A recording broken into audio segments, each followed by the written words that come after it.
Odunayo, Yaha from Nigeria, Yaha Yift, Igili Motedere. Hey, this girl has carried me. Does she carry me to go?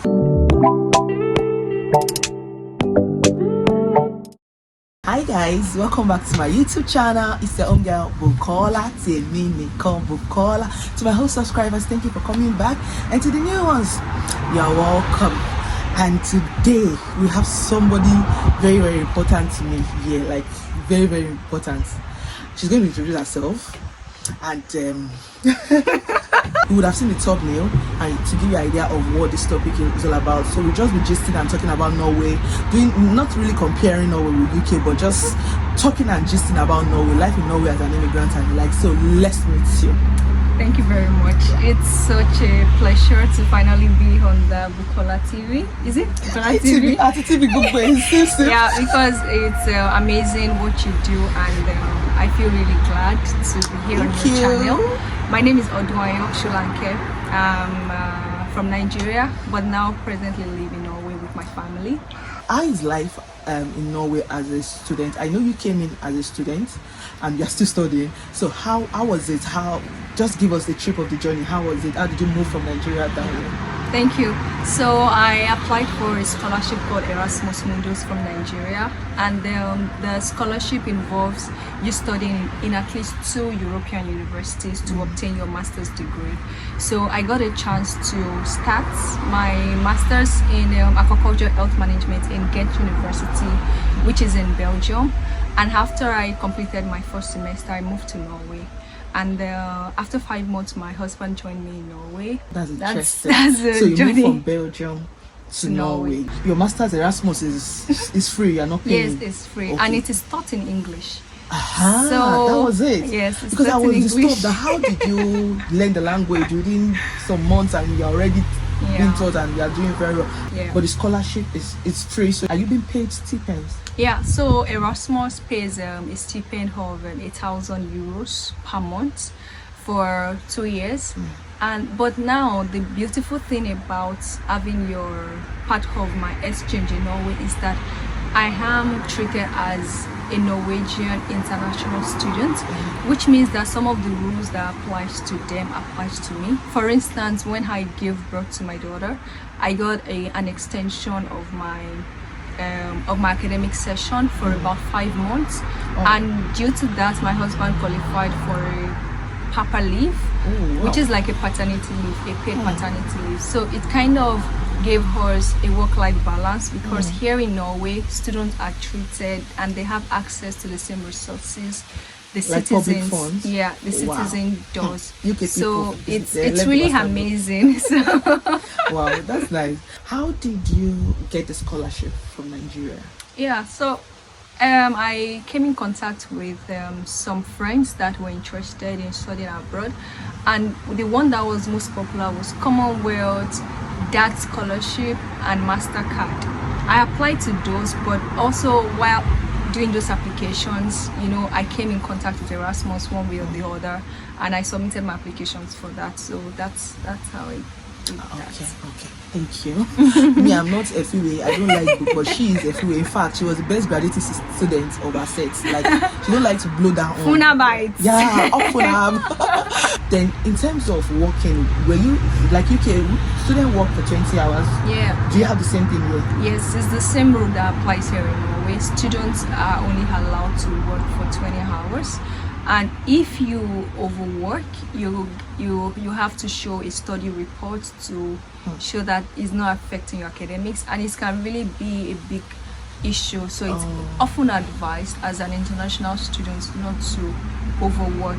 But I worked while I was studying my master's, and I feel it's a good balance, because sometimes academic work can really be tedious, and having this other side stream that also provides you income, apart from your normal scholarship money, but also I got immersed into the Norwegian culture. I worked as a waitress in a Norwegian restaurant, and I began to eat the food, talk with the people, and it gave me a better experience of studying here, so Wow. it was really good. That's good. That's good. Then the language. How did you learn that language? Because your husband told me a lot of how you learned that language within some months. Can you As in- can I speak in Norsk a little bit? Oh yeah, please do. Yeah, so I will just say briefly what I'm about to say. I just want to introduce myself. My name is Odwayo. I'm from Nigeria, and I'm married. Yeah, it's Odwayo. Yeah, half from Nigeria. Yeah, Egypt. Igili Motedere. Hey, this girl has carried me. Then she carried me to go.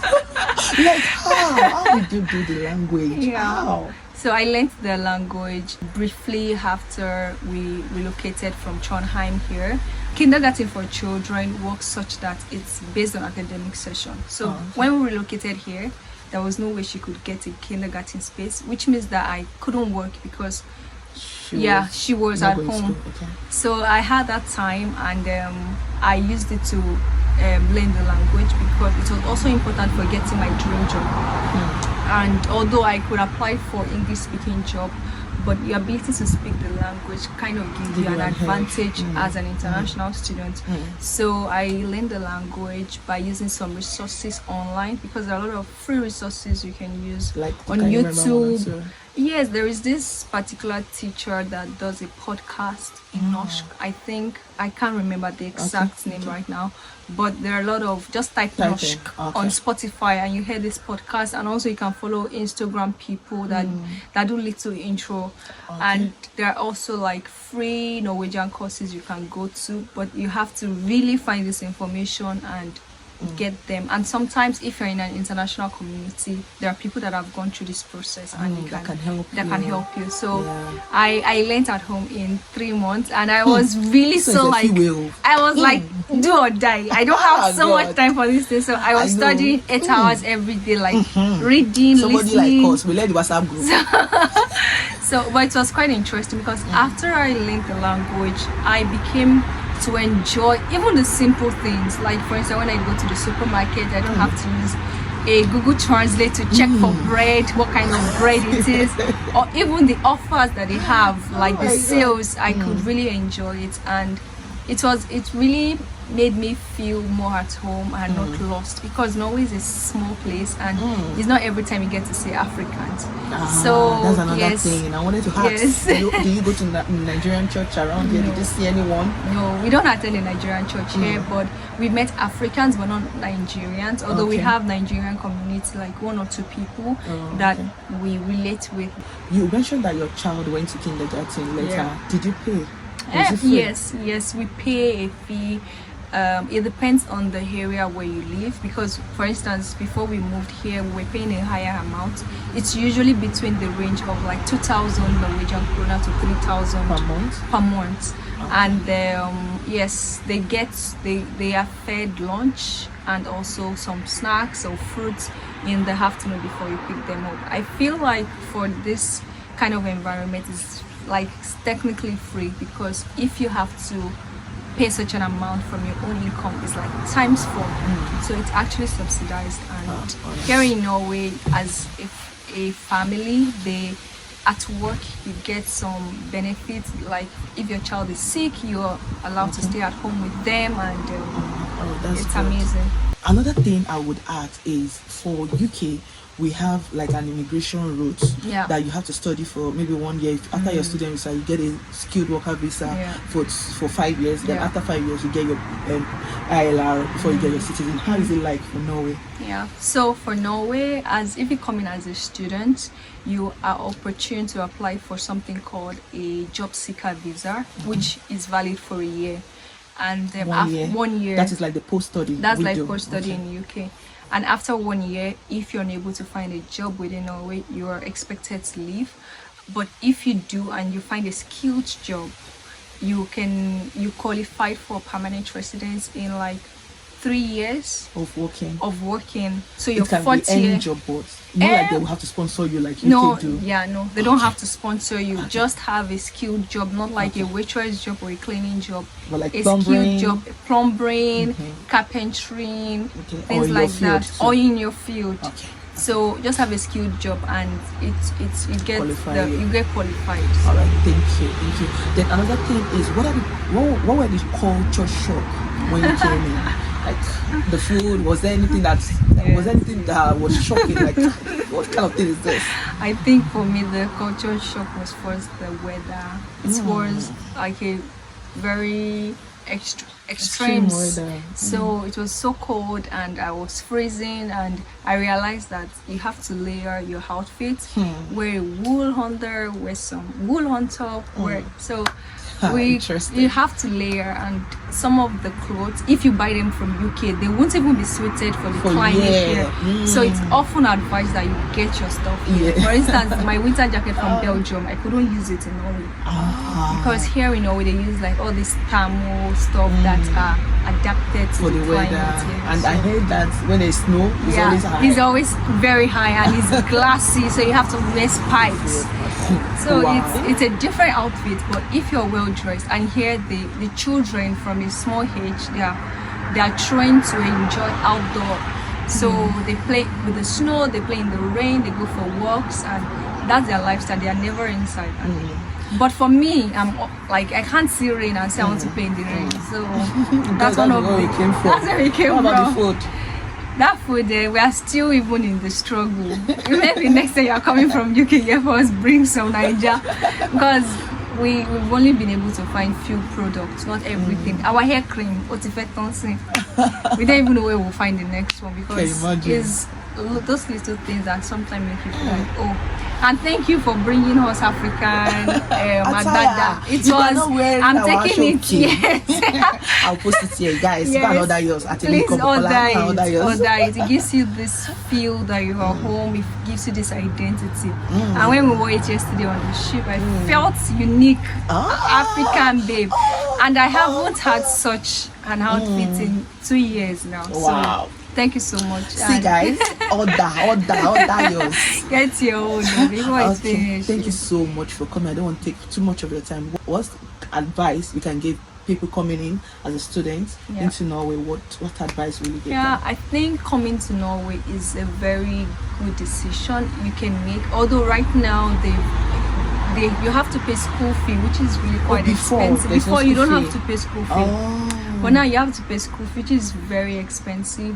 But if you feel like you can afford it, or look for scholarship to support you in this route, I feel like there's a lot of scholarship. Even myself still they find scholarship, because they kind of help you have a better experience. You're more relaxed, because adjusting to all the culture shock and also trying to manage paying school fee, it can be draining sometimes. But some people have done it and they are quite successful at it. So yes, it's possible, but like, make the first step and see how it goes. And Norway is so family friendly, so if you have a family, this is a perfect place for you, because you get access to benefits that make you feel relaxed as a parent. You are not burdened or overwhelmed with all these things that so even as a student you have access to them. So okay, so if you give it as a student, do you still have some money they pay you? Yes, as a student, if you give birth and you didn't have a work, you get some money. I think it depends on how long you've been here. If you've been here for like, I think minimum is a year, you have to have lived there for a year, you get like 96,000 when I gave birth, 96,000 Norwegian krona, which is like maybe 8,000 pounds. And if you have monthly? No, not monthly, just one time. Now one time payment. They just use it, they just give you so that you can offset for the time you want to stay at home with your child. You have something you have something to support yourself, because they know that giving birth is really stressful and going back immediately to work, or you need some time to yourself, and some people don't have the savings for all those things. So it really helped us also when we gave birth to our daughter, because we don't get saving from Nigeria, we don't use everything and the baby came and we got all the support we needed, like and they were paying the husband paternity allowance. Thank you so much. Thank you so much for coming. Thank you for coming to the channel. I love you. Bye. If you are not yet to subscribe, please do so by subscribing. Bye. Click that button. Click.